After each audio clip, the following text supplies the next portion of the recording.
Hey listeners, I'm Karen Riley Jeffers, NCSM's Eastern 2 Director. Welcome to our series, Learning with Leaders, Everyone Belongs in Mathematics. Thank you for joining me and my co-host Abel Maestas, the host of Teaching That Counts, as we talk with both leaders and influencers about their math journeys and contributions. Today, we will hear from our special guests about their inspiration, perceptions, and insights regarding instructional decisions that make the mathematics space welcoming and engaging to all. Listen and learn about how beliefs, practices, and policies must continue to advance to ensure that each and every person feels a sense of belonging in mathematics. Well, welcome everybody to this month's podcast, NCSM Learning with Leaders. And in our series, Everyone Belongs in Mathematics. As always, for the last, this is almost a year now. It is. I am Abel Maestas and Karen Riley Jeffers. And we welcome you all to our podcast. And we're going to celebrate here our 1-year anniversary here soon as a podcast host. Actually, I think when this podcast drops, it will be our 1 years as host. So it's so cool to finish up our first year as co-hosts with a wonderful guest that we have today. So I'm looking forward to our discussion. And we actually had an opportunity to I had the opportunity already to have this guest on my podcast, Teaching That Counts. So it's just really great to have him here with us at NCSM and be able to spread out that message as well. So would like to welcome Ki Karou to the podcast. Welcome, Ki. Thank you so much. Such a pleasure to be here with the two of you. So just a little bit about Ki. Ki is the Senior Director of Product and Content for Mind Education. Leads a team of learning and game designers, artists, and mathematicians developing the next generation of ST Math's interactive programs. Ki has been designing neuroscience-driven edtech solutions for over a decade. Prior to joining Mind, he founded Beyond Math, an education company focused on teaching math in unique and non-traditional ways. Ki has spoken at SXSW.edu and written articles published in Huffington Post. He has a bachelor's in engineering from the University of California, Berkeley, and is in my neck of the woods in California. So it's really cool to have him here and talk about all of these really cool things and how they connect to belonging. So once again, welcome to our podcast, Ki, and it's just awesome to have you here.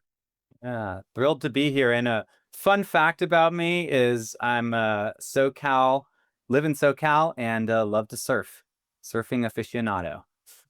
And to being a Californian. Exactly. Yeah, thank you again so much for being with us today.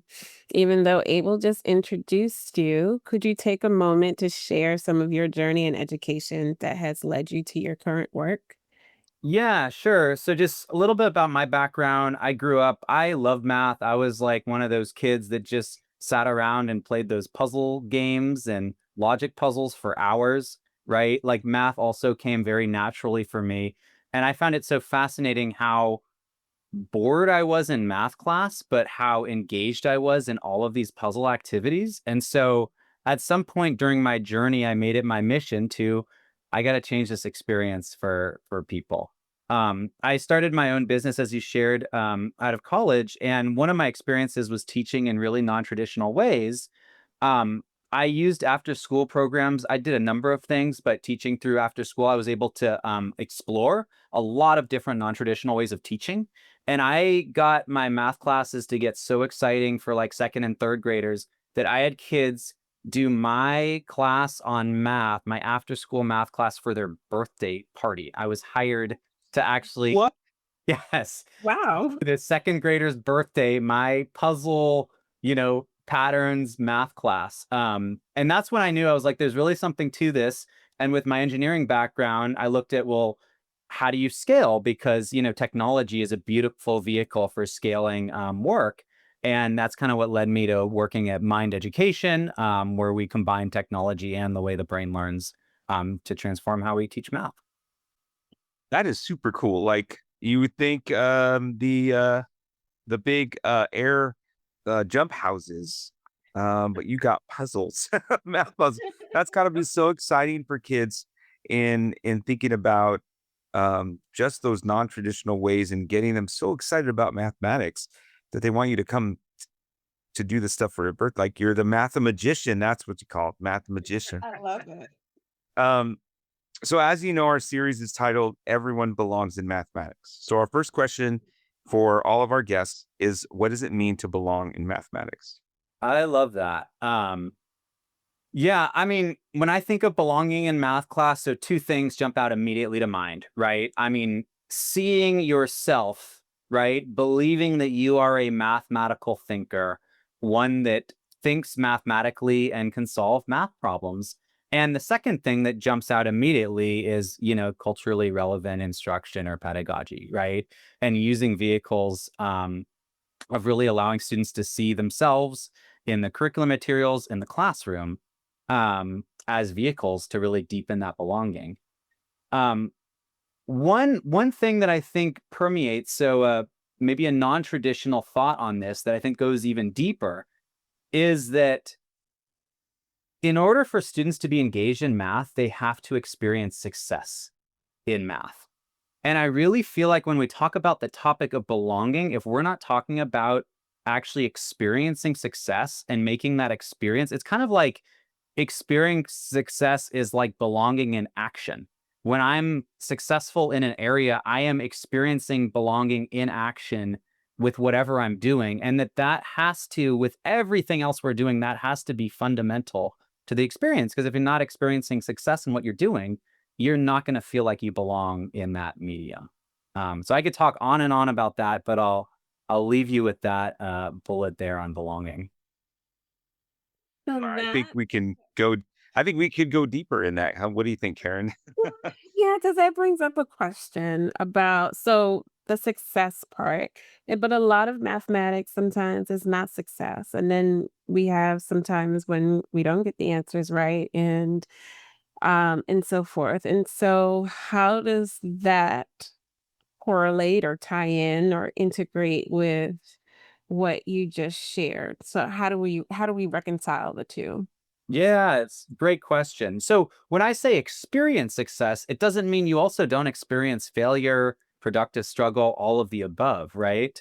But I think, and this goes back to my experiences when I was teaching and having non-traditional ways of engaging students, I wanted to create environments where even if they had really, really challenging puzzles that they're solving, they also had other problems that they were able to solve, right?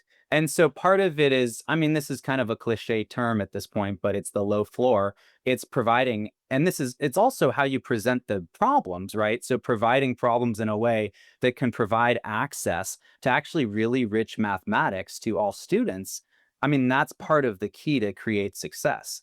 And then you're able to meet students with where they're at and give them problems they have access to and can be successful. And then you can level up from that experience. And so, like, for example, my daughter, I told you I'm a surfer. My daughter, it's a big goal of mine to get her out surfing because it's an amazing activity to do. And I want to be able to do that with her. Um, she experiences a lot of falling on her face Mhm. in the water. But if I don't pair that and pare it down to make sure she has some really successful and enjoyable rides and experiences as a foundation of her experience, she's just never going to want to go surfing because it's too hard and she can't be successful at it and she always falls at it and she can't ever feel like she's, achieving and able to do it. And I think it's the similar thing that we need to do with mathematics with all of our kiddos. Thank you for that. Yeah.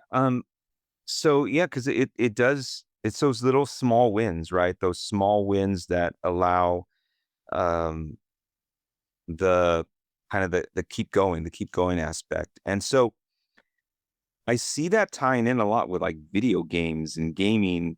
And that's kind of what brings kids, like there could be a really, really difficult game, but the small little wins and the keep going and those little things keep them engaged into wanting to like come back for more. So what are those, I guess, what are those things that we could be doing to help students connect those things, those small wins, to keep them wanting more, to want more success and want to feel like they belong in that group. Yeah. So, I mean, this comes back to puzzles and I think the overlap between puzzles and math. And one thing that is key to achieving this from my perspective is presenting problems visually, right? So visuals provide access for all students, especially students that struggle with language and often can actually have language be a barrier to their access of mathematics. And so providing even simple visual problems and puzzles that kids can engage in and experience success with. You think about, I like to study a lot of games to learn how they create engagement because games are phenomenal at engaging our students, right?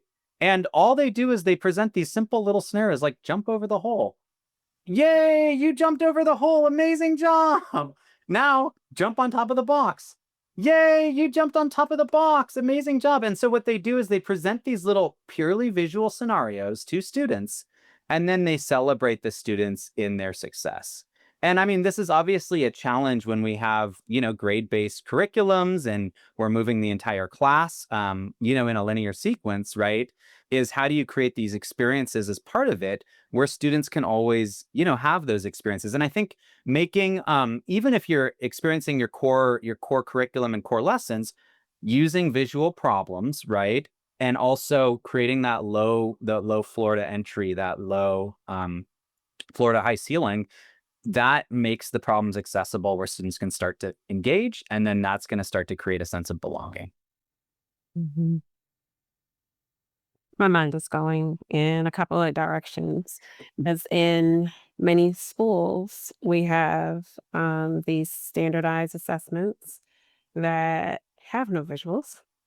And so what it made me think about is that as students are understanding problems as they're presented with visuals, they could also be prompted to create their own visuals as a bridge. Like I'm experiencing these visuals, but sometimes I'm not going to have visuals because when they take their state assessments, they're not going to see any visuals. And so having that balance of the two where they can apply even that to support them in understanding the problems that they'll be faced in these little Totally. situations. So I'm going to shift gears a little bit. You do a lot of work around academic discourse and student discussion. So why are these like so important for students to learn math and help them feel like they belong in the math class? Yeah. So I think a lot of this is spurred on why are we even teaching math in the first place? Right. And traditionally, the reason we taught math was, why did we traditionally teach math 50, 100 years ago? To work in a factory, to that's right, to know your times tables and to compute things. To calculate, right? Yeah, to count. Literally, there were professions where you were a professional calculator. And that's the role that math served. You needed people to be able to do calculations. Clearly, I mean, for decades, we've had tools that enable us to do that. So the question is, why are we even teaching math? What is the purpose of math class? And if you look at the 21st century framework, 2 of the 4 21st century skills are communication and collaboration. And if you think about what is the number one skill that students need in the professional world, I would frame that as collaborative problem solving, right? We are solving problems. Anything you get paid to do, you're solving problems. And the larger the problem, the more collaborative the fashion it tends to be. And so math class happens to be like one of the best places in a student's growing up that they can learn collaborative problem solving skills. Yet historically, looking at the silent classrooms where kids are just drill and kill is a complete opposite of that. So, right, turning classrooms into a place where we're preparing students for 21st century skills is you need them talking, you need them discussing, you need them explaining their ideas, you need them hearing the ideas of others. And you obviously need to have independent work time as well, but it's taking that independent time and then bridging it together. And funny enough, there's actually areas of your brain that aren't going to fire if you aren't engaged in some form of discourse. And so it also resembles, if you want to engage students in whole brain learning, you want to have discourse as a component of your teaching. That's super interesting. So can you dig into that a little bit about some of the, because I know you've been doing some work, at least in mind, they deal with a lot of neuroscience, to bring that neuroscience not technology, but neuroscience research into practice. So how can we be using some of the things that we've been able to get in the last decade on neuroscience to help uh, bring it to kids and bring mathematics engagement in increased in our classrooms? Yeah. Well, the first one goes back to something I talked about before. We're really big on spatial temporal models, right? Spatial temporal thinking is foundational to how the brain learns. And when you present scenarios or present concepts in spatial temporal ways, it allows you to access that concept using your visual cortex, right? You can see it. You don't need to have it explained to you. So rather than trying to comprehend the understanding through the language, you can see it and experience it directly. And I mean, we all know this from using manipulatives in math class, right? Is a key way to build conceptual understanding, whether it's of place value ideas or multiplication or fractions or whatever you want to build. Um, then building off that, right? So once you have that kind of conceptual foundation, I mean, there are areas in your brain, specifically the Wernicke's and Broca's areas, that will get triggered for anything to do with language processing, right? So when you start engaging language is when you're actually tying, and this is what, when you spoke earlier, Karen, about how do we connect this to assessments, because kids are assessed on assessments that are very language heavy. Well, the key is you don't start with the language, right? You start with the core concepts where you can use the visuals, but then you bridge the language on top of that, starting by having students explain things in their own words, trying to make sense and reason of what they're seeing. Then, I mean, this gets into, I love using language and then having to actually model visually. I mean, this is like the holy grail of mathematics, is mathematical modeling. And that's essentially taking a situational problem and then having to represent that typically in some type of visual diagram, and then eventually, an equation and expressions. And so I think that's the way we bring in the neuroscience, like start with the spatial temporal, the visual as a foundation, and then bridge on the language as a way to not only engage the whole brain, deepen the understanding, and prepare our students for the standardized assessments that they'll be assessed on. What you mentioned about having students explain it in their own language and in their own words reminds me of a previous podcast with Marta Garcia and work that she did. And it ties to work that Bob Moses did that appears in the screening, Counted Out, where that's exactly what they did and had the students like take these situations. They explained it in their own language first, to demonstrate their understanding, um, and connected it back to the mathematics that was involved. Yeah, there you go. So go ahead, Go ahead. Karen. No, go ahead. Well, I was just gonna kind of bring it back to the games. I know that you talked about how games really keep kids involved, and puzzles. And so I know that you guys do a lot of work around ed tech and bringing ed tech to the classroom. So what might be some of the tools that we could be using to help bring that sense of belonging? I know a lot of kids that they have this community online. They have a community within like Discord or games. And we have in some of our schools esports. And so that I feel is a community that I think students feel like they belong. We found, this is just, I guess, a side note, but I don't want to talk too long, but we found that a lot of students that were in esports had never been in any other extracurricular activity. Interesting. Yeah, we found I found that very interesting. They weren't in band, they weren't in sports, they weren't in anything until they got into esports.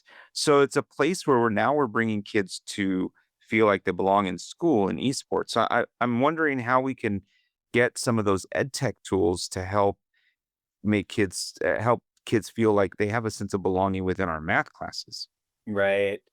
Yeah, and I think, speaking to the esports aspect, I think part of what you're doing is taking students who didn't feel like a sense of belonging in a community they could be part of, and now that's a community that they can actually feel belonging in, because typically they're at home engaged by themselves on their computer, and now you're creating a community around, their love and their passion. I really like to look at it as like, what are the principles? So I think the gamification movement came and went, right? Like just putting, leaderboards and giving kids coins to do things, like, you're not going to transform education. Okay. We call that chocolate covered broccoli in the game-based learning world, right? You're not fundamentally changing the experience. So if you're just thinking game mechanics, that's not the idea. The idea is, how do I look at the underlying principles that are, games are doing to actually, and this is all games, right? Not just video games, but card games or board games or all of that, to actually engage students. And so part of the principles, right? And this is when you talked about tools, I could share a few, is you're creating this world, right? Where kids find the world meaningful.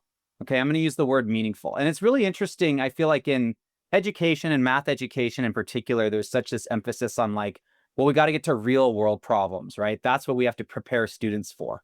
But it's, part of what makes games so engaging, it's not that they're real world, even though they might have real world components, it's that they're really meaningful, right? They mean something to the students. They're not just some random, language that we're using to try to connect it to something that we think kids are going to relate to.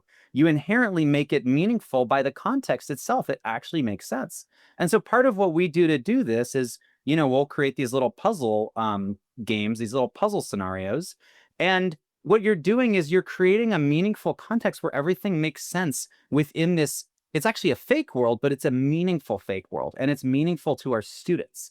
And we not only have students, play these independently, but this is where we'll have students engage in conversations, right? So we'll do something we call a puzzle talk, which is where you can take one of these little puzzles and have students engage in a discussion around this puzzle, and you can click on the buttons and you can see what happens, and kids can talk about it. We have a whole free puzzle talk resources that are available online, free to use for anyone across the country.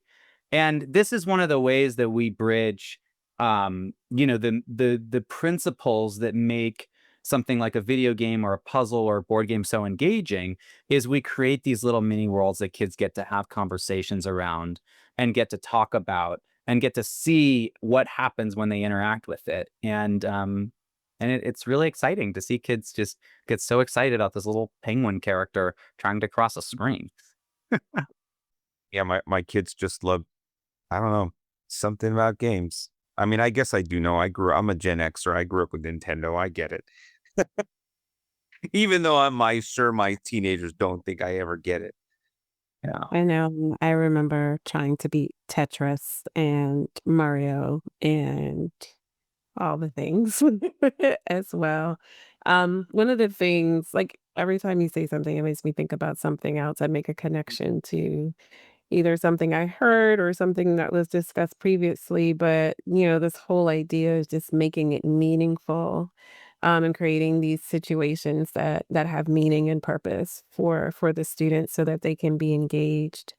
It reminds me of just also connecting to their lived experiences, because if they've lived it, they've seen it, they've experienced it, it means something personal to them, and they have that meaning and that engagement, and they can bring their perspective to it as well. And as they're interacting in these low floor activities, they're having these personal experiences with it that's, creating meaning and so forth for them, and building some of that internal confidence at the same time, so that when they do have those moments where it's challenging, it's like, oh, wait a minute, they fall back on what they could do, and then they still do it. And then if you're just competitive, like so many of us are, and it's like, no, I want to finish this, I want to do it, I want to get the answer, then they're really invested in it.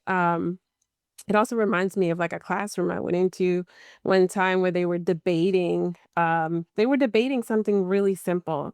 And from one perspective, one person may say, "Oh my goodness, these children are rambunctious, they're loud, they're this, they're that."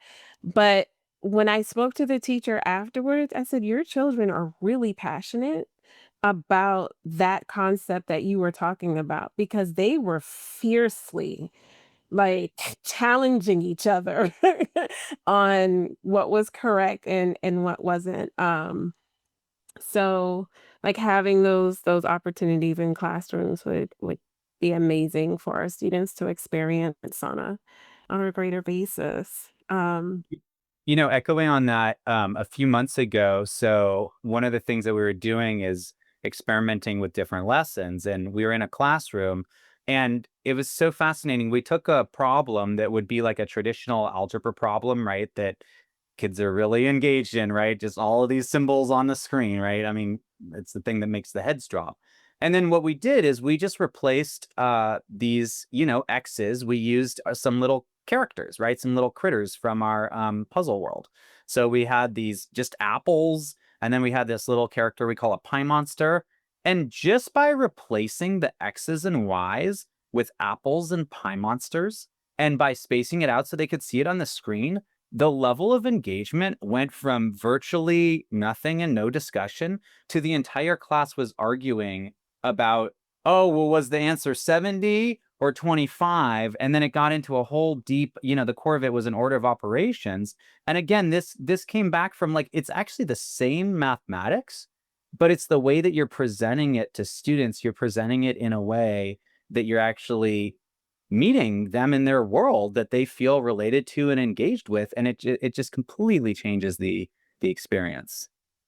So, from a leadership perspective, what are some supports that educational leaders can provide teachers to help enhance engagement and discussion through technology in mathematics classes? Ooh, that's a big question here.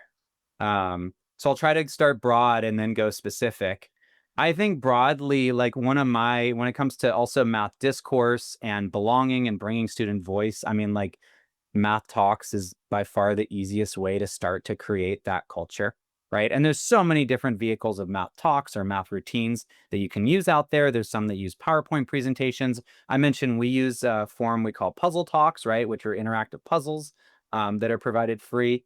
Those are like the easiest way to start to shift the culture in the classroom. You can start with just 5 minutes at a time, right? Even once or a few times a week. And then slowly you can grow the culture in your classroom so that you realize math students should be talking.